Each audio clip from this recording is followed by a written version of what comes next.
안녕하세요. 저는 올해 52살 된 박성우라고 합니다. 대학 졸업하고 나서부터 지금까지 거의 30년 동안 무명 가수로 살아왔어요. 제가 가수를 꿈꾸게 된 건 고등학교 2학년 때였어요. 학교 축제에서 친구가 갑자기 아파서 대신 무대에 올라가게 됐거든요. 처음엔 정말 떨렸는데 마이크를 잡고 노래를 시작하는 순간 뭔가 다른 세상이 열리는 느낌이었어요. 학생들이 점점 조용해지면서 제 노래에 집중하더라고요. 그리고 노래가 끝나자 우레 같은 박수가 터져 나왔습니다. 앵콜! 앵콜! 하는 소리에 정말 온몸에 전율이 흘렀어요. 그때 확실히 알았습니다. 아, 내가 이 일을 위해 태어났구나. 그날 이후로 음악에 완전히 빠져버렸어요. 수업 시간에도 가사를 끄적이고 쉬는 시간마다 기타를 메고 다녔거든요. 친구들이 성우야, 너 정말 잘한다. 진짜 가수 되겠다.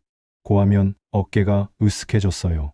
대학교 음악과에 들어가서는 정말 행복했습니다.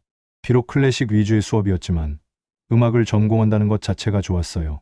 수업이 끝나면 밴드 동아리에서 활동하면서 대중음악을 했거든요. 같은 꿈을 가진 선후배들과 밤새워 노래하고 작곡하고 연습하고 그때만큼 충만했던 시간이 없었어요. 대학 4년 동안 정말 열심히 했어요. 학과 공연마다 주연을 맡았고 대학교 내 가요제에서는 3년 연속 1등을 했습니다. 선배들도 너는 분명히 성공할 거야.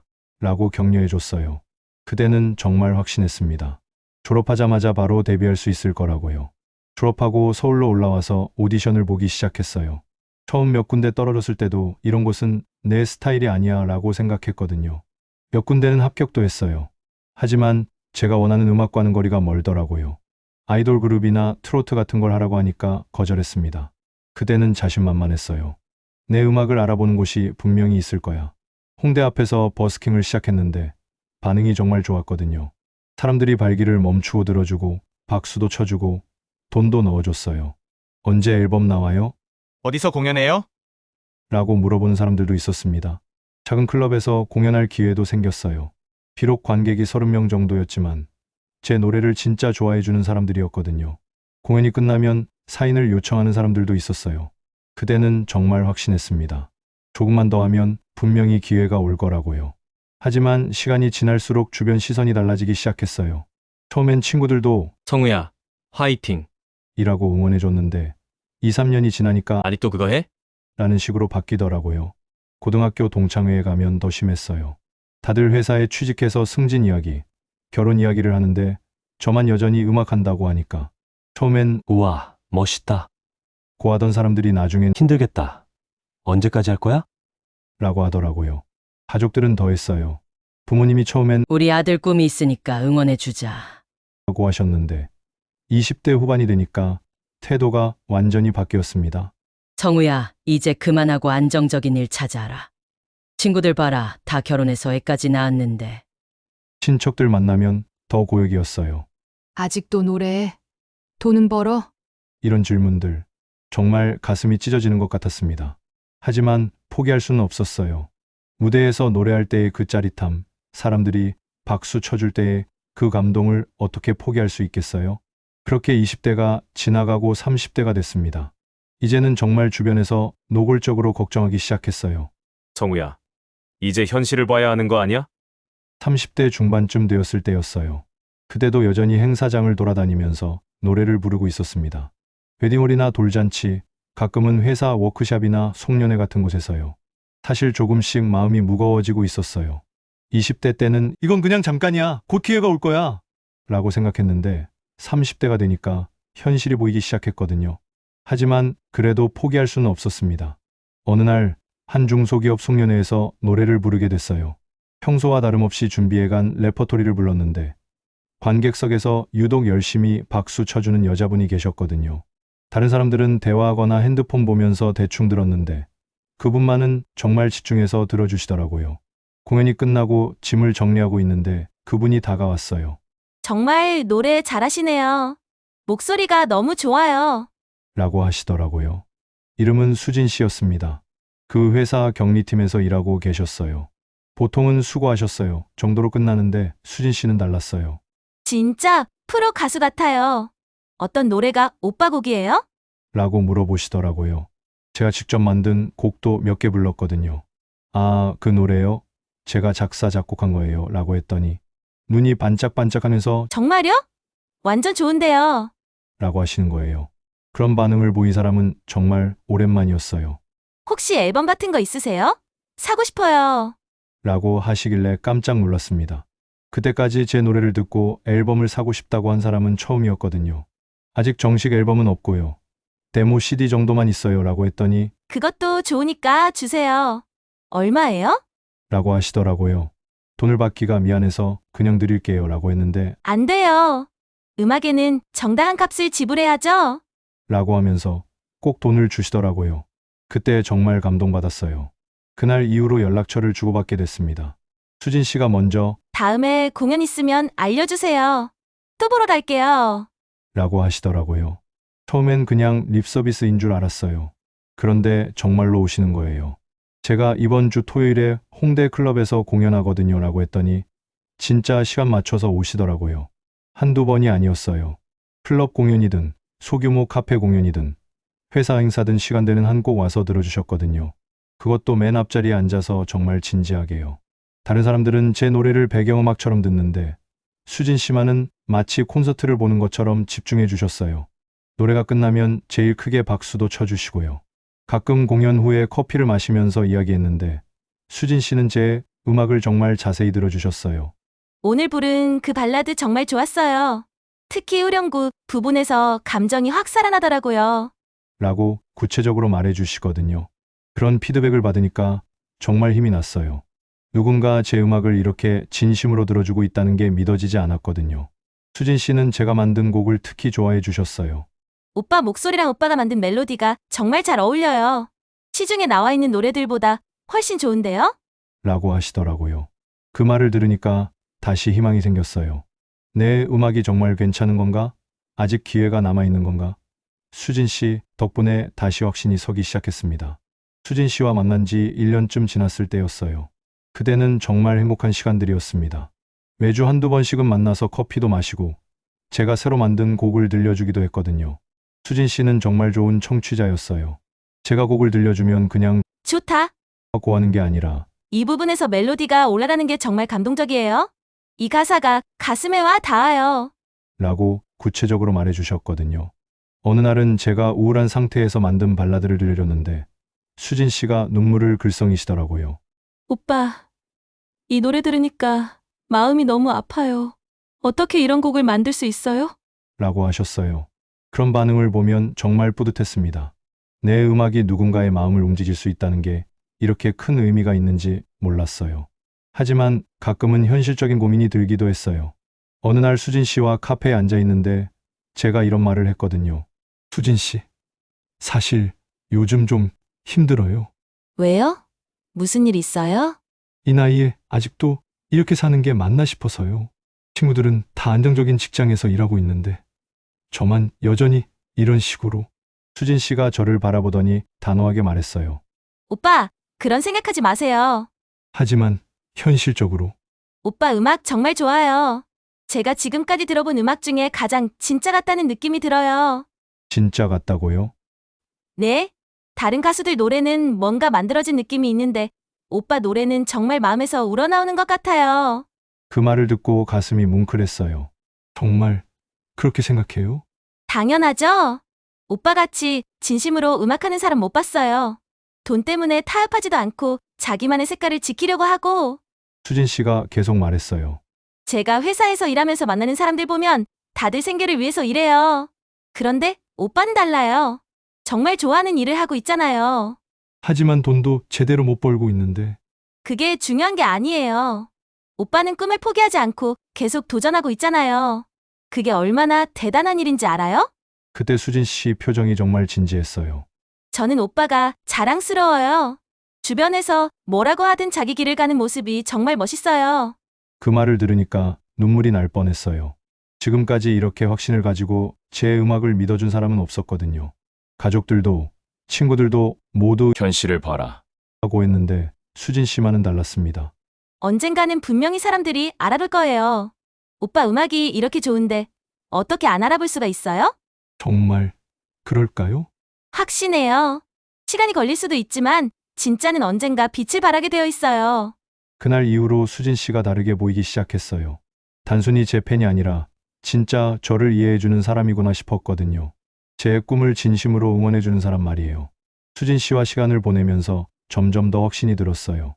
내가 하고 있는 일이 틀리지 않았다는 거요. 이렇게 좋은 사람이 내 음악을 좋아해준다면 분명히 다른 사람들도 좋아할 거라고 생각했습니다. 그리고 무엇보다 수진 씨 자체가 좋아지기 시작했어요. 음악적인 면뿐만 아니라 사람 자체가요. 항상 긍정적이고 다른 사람을 배려할 줄 알고 진심으로 응원해주는 그런 사람이었거든요. 수진 씨와 만난 지 2년 정도 됐을 때였어요. 어느 날 공연이 끝나고 둘이 한강에서 산책을 하게 됐거든요. 날씨도 좋고 분위기도 좋았어요. 그런데 수진 씨가 갑자기 말을 꺼내더라고요.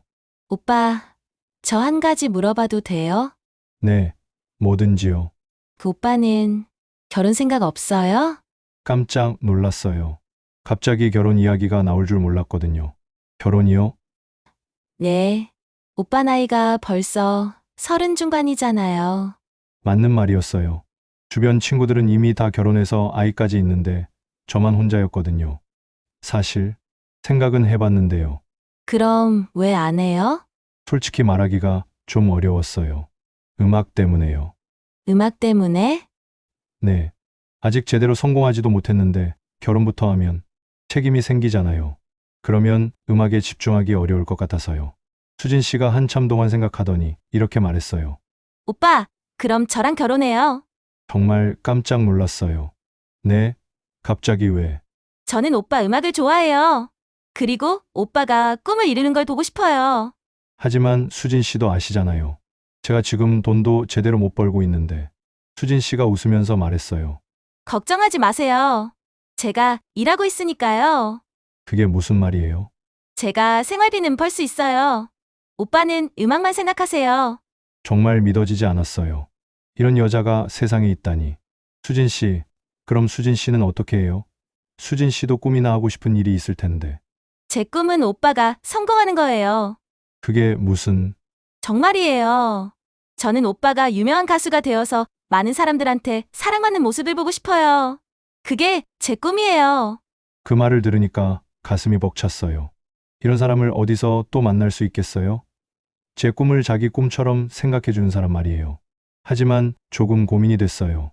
수진 씨, 그런데 결혼하면 더 어려워질 수도 있어요. 지금도 수입이 불안정한데. 괜찮아요. 제가 회사에서 받는 월급으로 충분히 살 수 있어요. 하지만 수진 씨가 제 손을 잡으면서 말했어요. 오빠, 저는 진짜 오빠를 좋아해요. 음악하는 오빠, 꿈을 포기하지 않는 오빠를 정말 사랑해요. 그때 깨달았어요. 아, 수진 씨도 나를 좋아하고 있었구나. 저도 수진 씨 좋아해요. 정말요? 네. 수진 씨 덕분에 다시 힘을 낼 수 있었어요. 수진 씨가 있어서 포기하지 않을 수 있었어요. 그렇게 우리는 사귀기 시작했어요. 아니, 사실상 결혼을 전제로 한 만남이었죠. 수진 씨는 정말 헌신적이었어요. 제가 공연 준비하느라 바쁠 때는 먼저 연락하지 않고 기다려줬고, 공연이 끝나면 항상 격려해줬어요. 오빠도 오늘 정말 멋있었어요. 목소리가 평소보다 더 좋았어요. 이런 식으로요. 몇 달 후에 정식으로 프러포즈했습니다. 수진 씨, 저와 결혼해주세요. 조건이 있어요. 무슨 조건이요? 제가 꼭 유명한 가수가 될게요. 수진 씨가 자랑스러워할 수 있는 남편이 되겠습니다. 수진 씨가 환하게 웃으면서 말했어요. 네, 기대할게요. 저는 오빠를 믿어요. 그때 정말 확신했어요. 이제 혼자가 아니라 진심으로 응원해주는 사람이 있으니까 분명히 성공할 수 있을 거라고요. 수진 씨와 함께라면 뭐든 할 수 있을 것 같았습니다. 그해 가을에 결혼했습니다. 작은 웨딩홀에서 정말 간단하게 했어요. 하객도 양가 가족과 가까운 친구들만 왔고요. 화려한 결혼식은 아니었지만 수진 씨는 전혀 아쉬워하지 않았어요.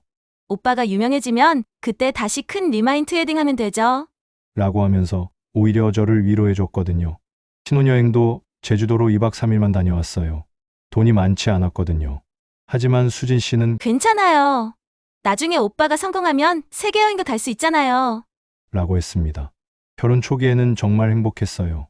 수진 씨가 회사에서 돌아오면 제가 새로 만든 곡을 들려줬거든요. 그러면 항상 오빠, 실력이 점점 늘고 있는 것 같아요. 이번 곡은 정말 좋네요. 감정이 확 살아나요. 라고 구체적으로 반응해줬습니다. 저녁을 먹으면서도 음악 이야기를 많이 했어요. 오빠, 오늘 작업은 어땠어요? 새로운 곡 구상은 되고 있어요? 라고 물어봐주고 제가 고민을 털어놓으면 진지하게 들어줬어요. 행사 일정이 있을 때도 정말 응원해줬어요. 오빠 화이팅! 오늘도 멋진 무대 보여주세요. 라고 격려해주고 늦게 들어와도 수고했어요. 많이 힘들었죠? 라고 맞아줬거든요. 가끔 공연이 별로 좋지 않았거나 기분이 안 좋을 때가 있으면 수진 씨가 알아서 위로해줬어요. 괜찮아요. 모든 공연이 완벽할 수는 없죠. 다음에 더 잘하면 되는 거예요. 그때는 정말 확신했어요. 이렇게 좋은 아내가 있으니까 분명히 성공할 수 있을 거라고요. 누군가 진심으로 응원해주는 사람이 있다는 게 이렇게 큰 힘이 되는지 몰랐습니다.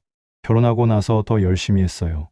새벽에 일어나서 작곡도 하고 기타 연습도 하고 발성 연습도 했거든요. 수진 씨가 오빠, 너무 무리하지 마세요. 라고 걱정해 줄 정도였어요. 하지만 전 괜찮았어요. 이제 혼자가 아니라 응원해주는 아내가 있으니까 더 책임감이 생겼거든요. 꼭 성공해서 수진 씨한테 좋은 모습 보여주고 싶었습니다. 1년이 지났어요. 여전히 무명이었지만 포기하지 않았어요. 수진 씨도 변함없이 응원해줬고요. 조급해하지 마세요. 좋은 기회는 분명히 올 거예요. 오빠 음악이 이렇게 좋은데 언젠가는 사람들이 알아볼 거예요. 3년이 지났어요. 여전히 같은 수준의 행사를 돌아다니고 있었지만 수진 씨는 오빠, 꾸준히 하는 게 중요해요. 포기하지 않는 사람이 결국 성공하는 거예요. 라고 했습니다. 5년이 지났을 때도 마찬가지였어요.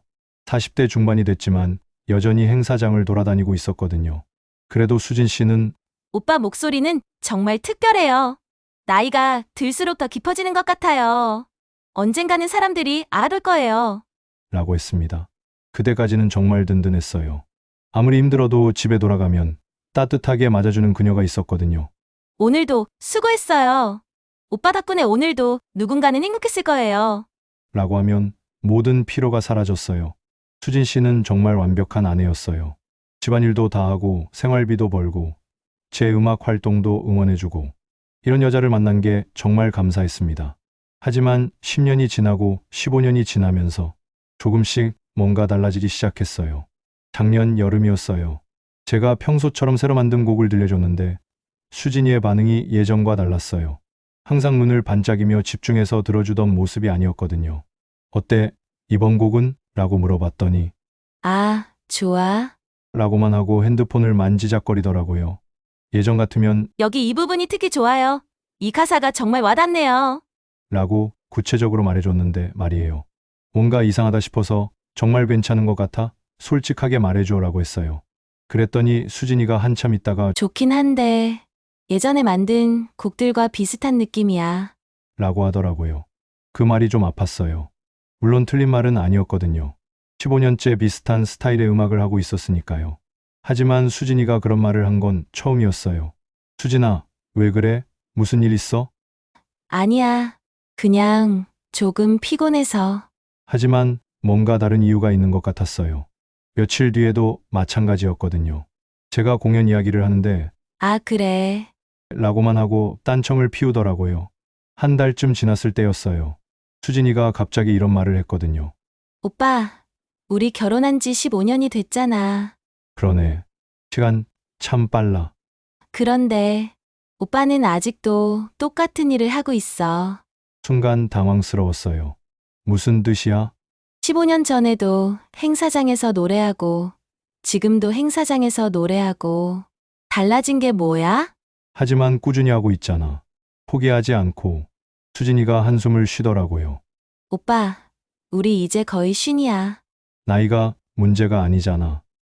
문제야. 다른 또래들은 애들도 다 대학생이고 집도 사고 안정적으로 살고 있는데 우리도 나름 괜찮게 살고 있잖아. 수진이가 저를 바라보더니 말했어요. 오빠, 무슨 소리야? 전세집에서 살면서 매달 내 월급으로 생활하는 게 괜찮다고? 그때 처음으로 수진이가 이런 말을 하는 걸 들었어요. 결혼하고 15년 동안 한 번도 경제적인 부분에 대해 불만을 표현한 적이 없었거든요. 수진아, 갑자기 왜 이래? 예전에는 이해해줬잖아. 예전에는 기다렸지? 오빠가 언젠가는 성공할 거라고 믿었으니까. 지금도 포기하면 안 되지. 조금만 더. 조금만 더.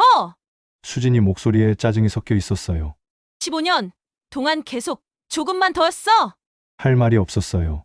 실제로 15년 동안 조금만 더 기회가 올 거야라고 말해왔거든요. 오빠, 솔직히 물어볼게. 15년 동안 달라진 게 뭐가 있어? 음악적으로는 음악적으로? 15년 전에도 웨딩홀 에서 축가 부르고 지금도 웨딩홀 에서 축가 부르고 뭐가 달라졌다는 거야? 정말 할 말이 없었어요. 실제로 15년 전과 지금이 크게 다르지 않았거든요. 여전히 같은 수준의 행사를 돌아다니고 있었으니까요. 하지만 꿈을 포기할 수는 없어. 수진이가 쓴웃음을 지으며 말했어요. 꿈! 오빠가 지금 하는 게 정말 꿈을 향해 가고 있는 건가? 그날 밤 잠을 잘 수가 없었어요. 수진이가 이렇게 변할 줄은 정말 몰랐거든요. 15년 동안 한결같이 응원해주던 사람이 갑자기 왜 이런 말을 하는 건지 이해할 수가 없었어요. 그날 이후로 수진이가 조금씩 변하기 시작했어요. 예전처럼 제 공연 이야기를 들어주지도 않았고 새로운 곡을 들려줘도 대충 응하고 넘어가더라고요. 아침에 일어나면 예전엔 오빠, 오늘 일정은 어때? 라고 물어봐 줬는데 이제는 그냥 자기 출근 준비만 하고 나가버려요. 저녁에 돌아와서도 오늘 어땠어? 라는 말 한마디 없이 그냥 TV만 보더라고요. 제가 먼저 말을 걸어야 겨우 대답해주는 정도였어요. 오늘 새로운 곡 작업했어 라고 하면 그래. 라고만 하고 관심 없다는 표정이었거든요. 한 달쯤 지났을 때 결정적인 일이 있었어요. 제가 다음 주에 큰 행사 있어서 준비하느라 바빠라고 했는데 수진이가 이렇게 말했거든요. 오빠, 그거 큰 행사 아니야. 무슨 말이야? 지역축제 무대가 무슨 큰 행사야. 그냥 아르바이트잖아. 정말 충격이었어요. 결혼하고 15년 동안 한 번도 제 일을 아르바이트라고 한 적이 없었는데 말이에요. 수진아, 왜 갑자기 이래? 예전에는 이해해줬잖아. 예전에는 기다렸지. 언젠가는 오빠가 성공할 거라고 믿었으니까. 지금도 포기하면 안 되잖아. 수진이가 저를 똑바로 보면서 말했어요. 오빠, 솔직히 말해봐. 15년 동안 달라진 게 뭐가 있어? 오빠를 알아보는 사람이만 생겼어? TV에 나간 적이라도 있어? 할 말이 없었어요. 실제로 15년 전과 크게 달라진 건 없었거든요. 여전히 같은 수준의 행사를 돌아다니고 있었으니까요. 하지만 꿈을 포기할 수는 없어. 수진이도 알잖아. 알아. 하지만 현실도 봐야지. 현실. 우리 또래 보면 다들 안정적으로 살고 있어. 집도 사고, 애들 교육시키고. 그런데 우리는 뭐야? 쉰이어도 전세집에서 내 월급으로 겨우겨우 사는 게 현실이잖아. 그 말을 듣고 가슴이 아팠어요. 하지만 반박할 말이 없었거든요. 그날 밤 수진이가 더 직설적으로 말했어요. 오빠, 우리 주변 사람들이 우리를 어떻게 볼까? 무슨 말이야? 쉰집 남자가 아직도 지역축제에서 노래 부르러 다니는 걸 어떻게 볼까? 남들이 뭐라고 하든 상관없어. 나는 상관 있어. 수진이 목소리가 떨리더라고요. 친구들 만나면 남편 자랑하잖아. 승진했다. 사업이 잘 된다. 애가 좋은 대학 갔다. 그런데 나는 뭐라고 해? 우리 남편은 지역축제에서 노래한다고? 그 말을 듣고 정말 충격이었어요. 수진이가 이런 생각을 하고 있었다니. 수진아, 처음에 결혼할 때는 그런 거 신경 안 쓴다고 했잖아. 그대는 젊었으니까. 오빠는 분명히 성공할 거라고 생각했으니까. 아직 늦지 않았어. 조금만 더. 또 조금만 더야? 수진이가 화를 내더라고요. 15년 동안 몇 번을 들었는데 그날 밤 잠을 잘 수가 없었어요. 수진이 말이 틀린 건 아니었거든요. 실제로 주변 사람들 눈에는 저희가 어떻게 보일까 생각해보니 창피하더라고요. 하지만 그렇다고 해서 꿈을 포기할 수는 없었어요. 30년을 해온 일을 이제 와서 어떻게 그만둘 수 있겠어요? 며칠 후에 수진이가 더 구체적으로 이야기했어요.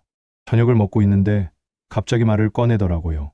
오빠, 우리 진지하게 이야기해보자. 무슨 이야기? 이제 정말 다른 일을 찾아보는 게 어때? 다른 일? 그래, 음악학원 강사라든지 아니면 회사에 취직을 하든지. 순간 화가 났어요. 그런 건 내가 원하는 음악이 아니야. 그럼 오빠가 원하는 음악은 언제까지 할 건데? 수진이가 한숨을 쉬더니 이어서 말했어요. 오빠, 나 요즘 회사에서 정말 힘들어. 회사에서 왜? 사람들이 자꾸 물어봐. 남편은 뭐 하냐고.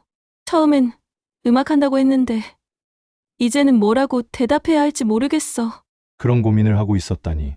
전혀 몰랐어요. 그리고 요즘 회사 사정이 안 좋아서 구조조정 이야기가 계속 나와. 구조조정, 그래. 언제 잘릴지 모르는 상황이야. 근데 생각해보니까 내가 회사에서 나오면 우린 어떻게 살아? 그 말을 듣고 처음으로 진짜 무서워졌어요. 수진이마저 일자리를 잃으면. 수진아, 그런 일은 없을 거야. 확실해. 우리 팀에서 벌써 2명 나갔어. 다음은 누구 차례인지 모르는 상황이야. 수진아, 그런 생각 말고. 오빠, 우리 통장 잔고 봤어? 갑자기 돈 이야기가 나와서 당황했어요. 통장, 적금 깬 거 알고 있어? 적금을, 작년에 오빠 기타 새로 사려고 적금 깼잖아. 그런 사정이 있었다니. 저는 단순히 기타가 낡아서 바꿔야겠다고만 생각했었는데. 그리고 우리 전세 계약 내년에 끝나는 거 알지? 집주인이 매매하려고 한다는데 어떻게 할 거야? 그건 전세금 올려달라고 하면 아니면 다른 집을 구해야 하면 지금 우리 형편으로 가능할까? 현실적인 문제들이 한꺼번에 쏟아지니까 머리가 복잡해졌어요. 그리고 오빠, 나 아기 하나 갖고 싶어. 아기, 늦었지만 정말 마지막 기회인 것 같아. 내 나이가 벌써 40대 후반이야. 그 말을 듣고 가슴이 뭉클했어요. 그동안 아이 이야기를 미뤄왔는데. 하지만 지금 상황에서 아기를? 그래서 더 답답해. 아기 낳으려면 안정적인 수입이 있어야 하는데 오빠는 아직도 수진아, 조금만 더 시간을. 오빠는 항상 시간이야. 시간이 해결해 줄 거라고 생각하는데 시간이 지날수록 더 어려워져. 하지만 꿈을 포기할 수는. 오빠, 솔직히 말해줘. 20대 때 꿈과 지금 하는 일이 같아? 무슨 말이야? 20대 때는 가수가 되고 싶어 했잖아. 앨범 내고 콘서트하고 팬들 만나고 그런 걸 꿈꿨잖아. 지금 하는 건 그런 거야? 할 말이 없었어요. 실제로 지금 하고 있는 건 20대 때 꿈꿨던 것과는 거리가 멀었거든요. 그날 밤잠을 이룰 수가 없었어요. 수진이가 아기를 갖고 싶어 한다는 말이 계속 머릿속을 맴돌았거든요. 40대 후반. 정말 마지막 기회일 수도 있겠다 싶었어요. 다음날 아침 수진이가 출근하면서 이런 말을 했어요. 오빠, 내가 어제 너무 심하게 말했나? 아니야. 다 맞는 말이었어. 그런데 정말 진지하게 생각해봐. 우리 앞으로 어떻게 살지. 수진이가 나간 후에 혼자 앉아서 생각해봤어요. 정말 이대로 계속 살 수는 없겠다는 생각이 들더라고요. 그래서 오랜만에 친구들을 만나기로 했어요. 대학 동창들이랑 모임이 있었거든요. 만나보니까 다들 많이 변해 있었어요. 대기업 부장된 친구, 자영업으로 성공한 친구, 공무원으로 안정적으로 사는 친구. 모두 나름대로 자리를 잡고 살고 있더라고요. 성우야, 너는 아직도 음악해? 응, 하고 있어. 대단하다. 끈기가 있어야 하는 일이지. 처음엔 그렇게 말해줬는데 술이 들어가니까 분위기가 달라졌어요. 근데 솔직히 언제까지 할 거야? 너도 이제 50줄이잖아. 그러게, 나도 궁금해. 음악으로 먹고 살 만해? 애들은 언제 낳을 거야? 수진 씨도 나이가. 그런 질문들이 쏟아지니까 정말 답답했어요. 하지만 화를 낼 수도 없었거든요. 다 맞는 말이었으니까요. 집에 돌아와서 거울을 보니까 제 모습이 처참했어요. 머리는 반백이 되어 있고 얼굴은 주름투성이고 언제 이렇게 늙었나 싶더라고요. 문득 20대 때 생각이 났어요. 그때는 정말 확신했거든요. 30세까지는 꼭 데뷔할 거라고. 그런데 이제 50이 넘었네요. 며칠 후에 수진이가 또 다른 이야기를 꺼냈어요. 오빠, 우리 집 장만하는 거 어떻게 생각해? 집, 전세보다는 작은 아파트라도 사는 게 나을 것 같아. 아기 생각하면 하지만 돈이. 대출 받으면 되잖아. 내가 직장 다니니까 대출은 받을 수 있어. 그런데 갚을 수 있을까? 수진이가 한숨을 쉬더라고요. 그러니까 오빠가 안정적인 일을 해야 한다는 거야. 그리고 며칠 뒤 수진이가 정말 충격적인 말을 했어요. 오빠, 내가 회사에서 들은 이야기인데 우리 회사에 명예퇴직 신청할 수 있대. 명예퇴직? 그래. 45세 이상이면 신청할 수 있고 퇴직금도 할증해서 준다고 해. 그럼 그만둘 생각이야? 수진이가 한참 고민하는 표정이더라고요. 사실 고민 중이야. 회사 분위기도 안 좋고 언제 잘릴지도 모르겠고. 그런데 그만두면 우리가 어떻게 살아? 그러니까 그게 문제야. 내가 그만두려면 오빠가 안정적인 수입이 있어야 하는데 그제서야 이해가 됐어요. 수진이도 지금 회사를 그만두고 싶어 하는데 그러려면 제가 제대로 된 일을 해야 한다는 거였어요. 그리고 내가 명예퇴직하면 퇴직금으로 작은 집이라도 살 수 있을 것 같아. 그러면 아기도, 아, 그런 계획이었구나. 그래. 하지만 오빠가 지금처럼 하면 불가능해. 나 혼자 번 돈으로는 아기 키우면서 살기 어려워. 그리고 하나 더 말할 게 있어. 뭔데? 내 친구 미영이 기억하지? 얘가 산부인과 의사랑 결혼했잖아. 응, 얘한테 상담받았어. 우리 나이에 아기 갖는 것에 대해서. 그래서 미영이가 그러는데 40대 후반이면 늦긴 하지만 불가능하지는 않대. 다만 관리를 철저히 해야 하고 출산 후에도 신경 쓸 게 많다고. 그렇구나. 그런데 문제는 그게 아니야. 미영이 보니까 애 키우는 게 정말 돈이 많이 든다는 거야. 병원비, 기저귀값, 분유값. 아, 그래서 더 확실해진 거야. 내가 명예퇴직을 하려면 오빠가 꼭 안정적인 일을 해야 한다는 게. 아니면 아기는 꿈도 못 꿔. 수진이가 저를 똑바로 보면서 말했어요. 오빠, 이게 정말 마지막 기회야. 내 마지막 소원이기도 하고. 정말 막다른 길에 다다른 느낌이었어요. 모든 게 한꺼번에 몰려오는 것 같았거든요. 어제 드디어 결정적인 순간이 왔어요. 명예퇴직, 아기, 그리고 제가 안정적인 일을 해야 한다는 것들을 며칠 동안 곰곰 생각해 봤거든요. 그리고 어제 저녁 수진이가 조용히 말했어요. 오빤 생각해봤어? 응, 어떻게 할 거야? 그 질문에 대답을 못 하겠더라고요. 며칠 동안 정말 많이 생각했는데도 조금 더 시간을 줘. 수진이가 한숨을 쉬더니 이렇게 말했어요. 오빠, 나는 이제 정말 한계야. 더 이상 기다릴 수 없어. 그럼 어떻게 하자는 거야? 답을 정해줘. 내 제안을 받아들일 거냐? 아니면 우리 그만하자. 그 말을 듣는 순간 정말 충격이었어요. 이혼 이야기까지 나올 줄은 몰랐거든요. 수진아, 그런 말 하지 마.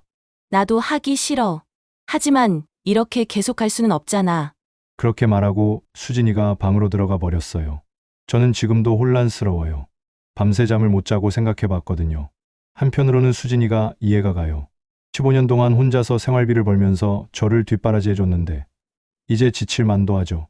아기도 갖고 싶어 하고 안정적인 가정도 꾸리고 싶어 하는데 그건 너무 당연한 욕구 아닌가요? 수진이가 없었다면 저는 진작에 포기했을 거예요. 결혼 초기에 정말 힘들 때도 오빠 음악 정말 좋아요. 언젠가는 사람들이 알아볼 거예요. 라고 하면서 힘을 줬거든요.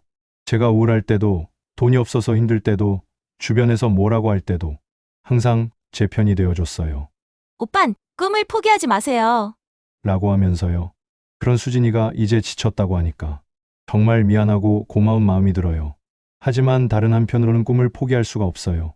30년을 해온 일을 이제 와서 어떻게 쉽게 포기할 수 있겠어요? 무대에 서서 노래할 때의 그 짜릿함, 사람들이 박수 쳐줄 때의 그 감동, 그걸 어떻게 포기하라는 건가요? 일반 회사에 취직해서 매일 똑같은 일상을 반복하면서 사는 건 상상만 해도 답답해요.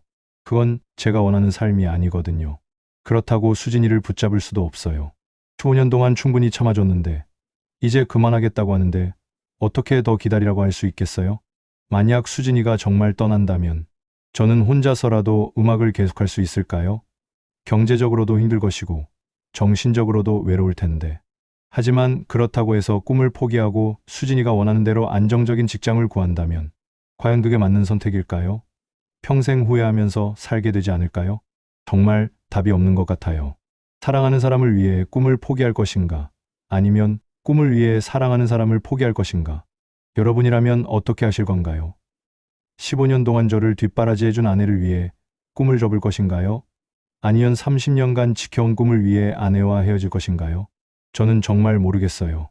어떤 선택을 해도 후회할 것 같고 어떤 길을 가도 행복하지 않을 것 같아요. 지금 이 순간도 수진이는 방에서 울고 있는 것 같은데 저는 여기서 어떻게 해야 할지 몰라서 멍하니 앉아 있습니다. 제가 어떤 선택을 하는 게 맞는 걸까요? 아내는 제가 15년 동안 발전을 안 했다고 생각하지만 사실 이 업계에서 인맥도 생기고 행사도 늘어나고 있는데 조금만 더 하면 될 것 같기도 한데 작지만 지방방송 스케줄도 잡히고 있고 말이죠. 하지만 어떻게 보면 아기는 마지막 기회일 수도 있고 나이가 많다고 생각할 수도 있어요. 기다려준 아내한테도 너무 고맙고요. 여기서 멈춰야 할까요? 아니면 조금만 더 견뎌볼까요? 여러분의 의견을 남겨주세요. 제 이야기를 들어주셔서 감사합니다.